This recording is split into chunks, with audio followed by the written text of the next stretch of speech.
here likes history? Me. Correction, who here likes history? All of us. Wow, look, everybody, awesome. Okay, so, oh, I just tripped over a rock. That's okay. I'm still alive.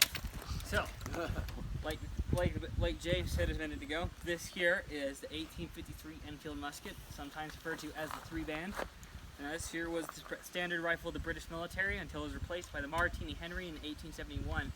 And it was the second most issued rifle on both sides during the American Civil War. Can anybody tell me what the first most issued rifle was? For a pudding cup. For a pudding cup.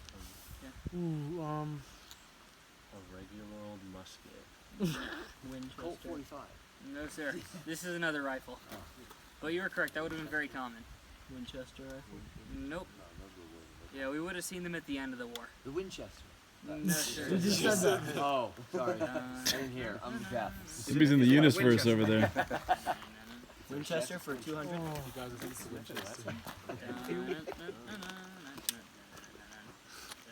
just gonna. I'm practically giving y'all the answers. 22. Can't hear you. No, not The Simpsons, but it's related. Springfield. Yes, Springfield. Good answer. So the first most issued rifle would have been the 1861 Springfield. Now, a big difference between that and the Enfield is that the Springfield was designed as a rifle. This here was a musket that was converted into a rifle. Now, the North wanted these because they had the money to buy it and they had a lot of people to outfit. And the Confederacy wanted these because, well, a lot of people needed guns and a lot of people in the South just had smoothbores, so these were highly sought after. Plus, there was a lot of support for the Confederacy in Europe, particularly in England and France, who were okay with America being divided because it meant less competition overseas. So they provided a lot of these to the South. Now, let's see. This here is a 58 caliber rifle. Now, with the lead balls we're shooting today, its effective range is about 100 yards.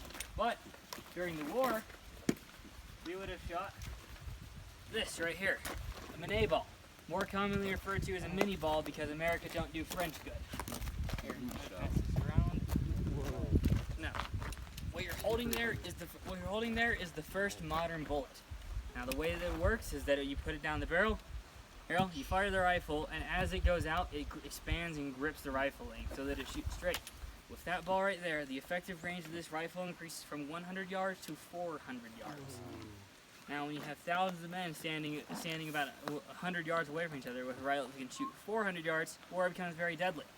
Really. So instead of having a dozen people drop after every ball, you're now having 200 people all drop at once. And so, y'all are all nice and friendly. You've been together for how many days now? 104. 6 days in the trail. All right, so everybody get nice and close to each other. Like student. Alright. Yeah, this is just for demonstration purposes. Y'all can spread back out in a second. Now, right now, that's about how close you would have been to each other. During the Civil War, we would use what are called line tacks, which means you have everybody in a nice little line and organize them. You would have been about shoulder to shoulder. Imagine doing that with about 100 other guys in a company with thousands of men on each side. So, now the reason we did this was even though we had better rifles, superior technology, we didn't have effective communications yet, like your portable telegrams and whatnot. So, this was used to help you command and control things. Command and control on men. So, so our advisors, you're out leading a bunch of young men in the woods. Is it easy, hard? Really easy. We don't lead them. All right, perfect. All right, crew leader. Yeah. You're out here leading a bunch of scouts, a bunch of young men in the woods. How easy is that? Not the easiest thing. Exactly, and that's how it would have been during the war. Let's see, what else can we talk about? I guess we could talk numbers now. So, since I have the numbers handy, we're going to talk about the 1st Minnesota Volunteers. Now, in 1861, they mustered out about 1,000 men. Y'all can spread back out now if you want.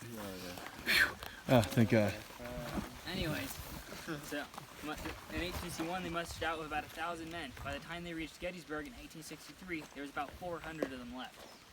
Now, second day at Gettysburg, there was a hole in the Union line. They were sent in to plug that hole. About 40 men came out unscathed.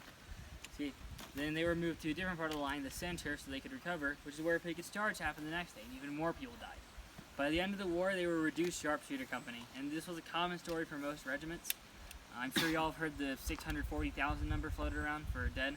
Well, we have reasons now to estimate that number is in over 1 million because just, reports were flubbed to make it not look quite as bad. And if you're missing, then and still haven't been found, you're probably dead by now. So it was a very bloody time, very deadly war, deadliest war in American history.